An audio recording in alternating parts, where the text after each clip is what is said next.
Yo, salut tout le monde, c'est Gata Volgar, j'espère que vous allez bien, moi en tout cas je vais particulièrement bien. Aujourd'hui on se retrouve pour une nouvelle vidéo, donc on se retrouve pour le débrief du match Manchester United-Everton. Désolé du retard, c'est tout simplement parce que ma caméra elle avait plus de batterie, j'ai eu un empêchement et tout, bref. Des petits trucs qui m'ont empêché de tourner la vidéo, bref. Donc j'ai débriefé le match Manchester United-Everton, donc victoire des Red Devils sur le score de 2-1 face à cette équipe d'Everton. Donc l'ouverture du score, donc les buteurs c'est les Frenchies de Manchester United, Pogba et Martial. Pogba à la 27e suite à un penalty raté, il a bien suivi derrière, il marque.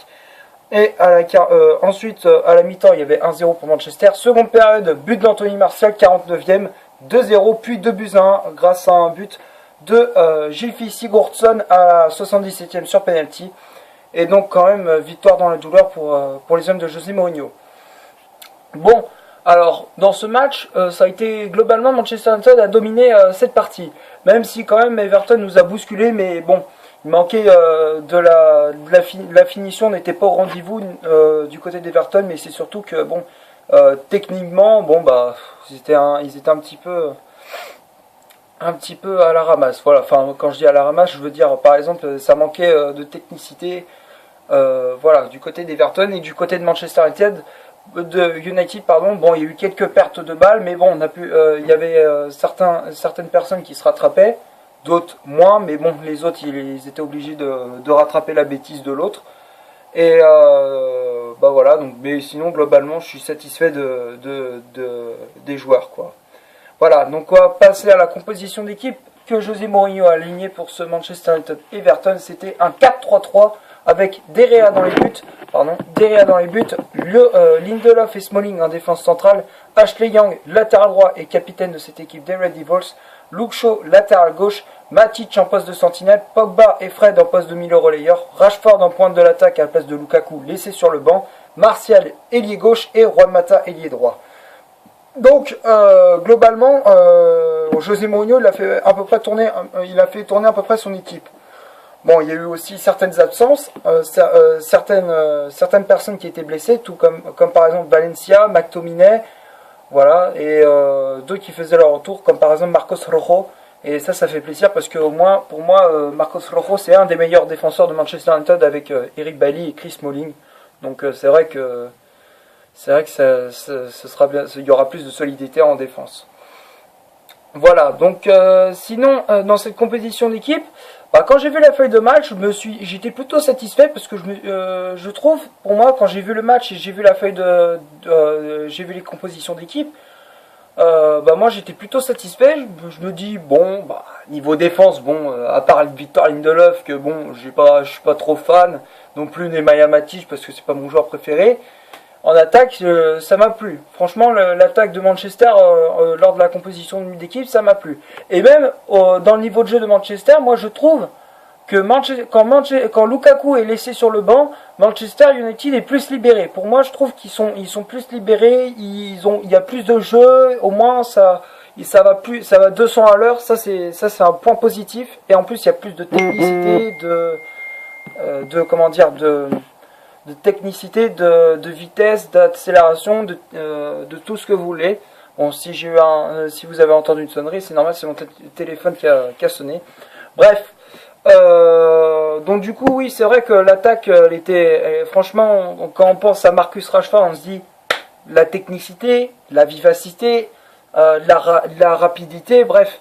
Tout ce qu'on aime, tous les points positifs de Rashford, tout comme Anthony Martial, c'est la même chose. Juan Mata, un très bon tireur de coups de pied arrêtés, que ce soit les corners ou les coups francs. La preuve contre Newcastle, c'était lui qui nous avait redonné espoir.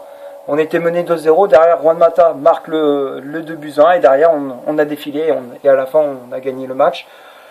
Donc ouais, c'est vrai que l'attaque, ça m'a beaucoup plu.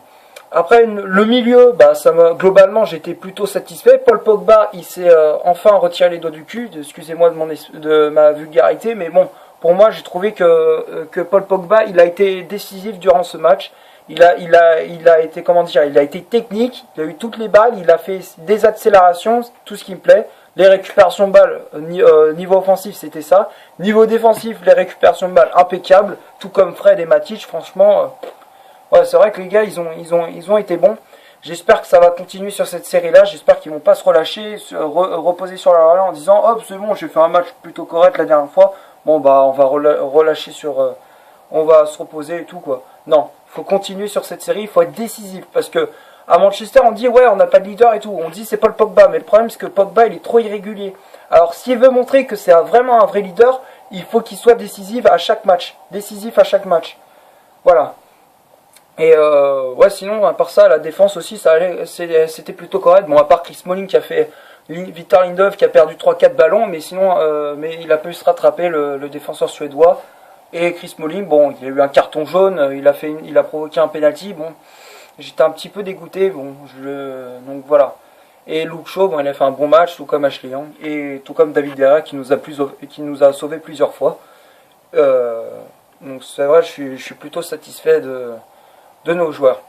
Voilà, donc on va passer à aux statistiques, pardon.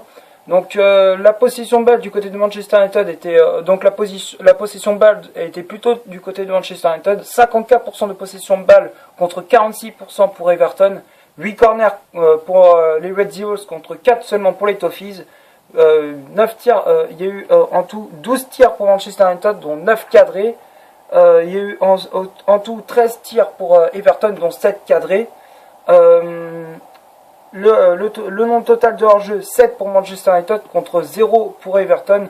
Faute commise 15 pour Manchester United et 12 pour Everton. Donc globalement les statistiques, c'était serré quand même. Niveau possession de balle, c'était plus Manchester United. Les corners et les tirs cadrés, c'était Manchester.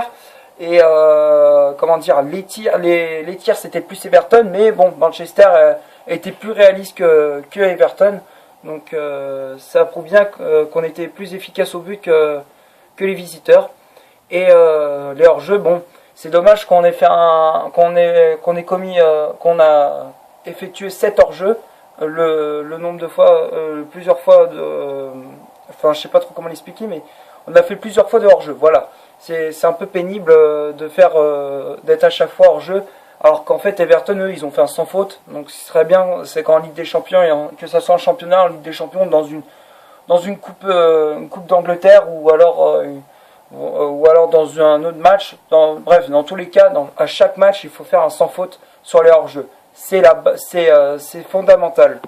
Voilà, et les fautes commises, bon bah faut essayer d'être plus rigoureux la prochaine fois. Voilà, donc on va passer maintenant au top et au flop de cette vidéo. Donc je vais faire du poste par poste. Derrea, pour les gardiens, David Derrea, il a fait un match correct. Il y avait aussi pour revenir à la composition d'équipe, j'avais oublié les remplaçants. Lingard qui a remplacé Fred en fin de match. Herrera à la place de Juan Mata et Lukaku à la place de Rashford. Voilà, donc c'était les 3 remplaçants du côté de Manchester United. Donc je suis désolé si je les ai oubliés. Je suis désolé. Voilà, donc comme je viens de le dire, comme je l'ai dit, on va passer au top et au flop. Derrea, donc c'est le top, franchement il a fait de superbes arrêts, il a sauvé plusieurs fois Manchester United. Ashley Young, le top aussi. Lindelof, top aussi. Ashley Young, Chris Smalling, pardon, flop, parce qu'il a provoqué un penalty plus un carton jaune. Donc c'est vrai que en Ligue des Champions ça peut nous coûter cher des fois, donc il faudrait qu'il soit plus vigilant la prochaine fois. Luke Shaw, le top aussi, parce qu'il a fait un très bon match. Offensivement, il est monté plusieurs fois. Il a dressé pas mal de centres. Donc franchement, c'était plutôt correct. Ensuite, pour le milieu, Matic, le top aussi. Il a fait un très bon match. Fred, le top aussi. Il a rajouté de la technicité, de la vitesse, tous les points positifs. Donc ça, c'est très bien joué. C'est bien joué, quoi. Pogba, le top aussi. Pareil que Fred, la même chose. Rashford, le top aussi. Juan Mata, pareil, le top. Et Anthony Martial, le top aussi. Donc globalement, sur les 11 joueurs, il n'y en a qu'un seul qui a fait un flop, c'est Chris Smalling. Sinon, à part ça, le reste, c'est correct. Et après, pour les remplaçants, Lingard, le top, parce qu'il a fait un très bon match. Et il a rajouté de la vitesse aussi, la technicité. Défensivement, il a très bien défendu. Voilà, il a aidé ses partenaires à défendre. Donc c'est très bien. Herrera, bon, il a fait pareil que Lingard, donc je le rajoute au top. Et le flop, bah, pour moi, c'est Romelu Lukaku, parce que dès que Rashford il est sorti, c'est vrai que Manchester United, offensivement, ils étaient plus en difficulté, parce que je trouve que Lukaku, pour moi, il plombe l'attaque de Manchester United, alors que quand tu mets Marcus Rashford, il y a plus de vitesse, et ça va 2 fois plus vite. Voilà. Donc, voilà les tops et les flops. Donc, si cette vidéo t'a plu, donc c'est déjà la fin de cette vidéo, merci de l'avoir regardée. Comme d'hab, si ça t'a plu, tu laisses un énorme like. Tu cliques ici pour t'abonner. Tu cliques ici pour voir une autre vidéo si tu le souhaites. Et moi, je te dis à la prochaine pour un prochain débrief. Salut!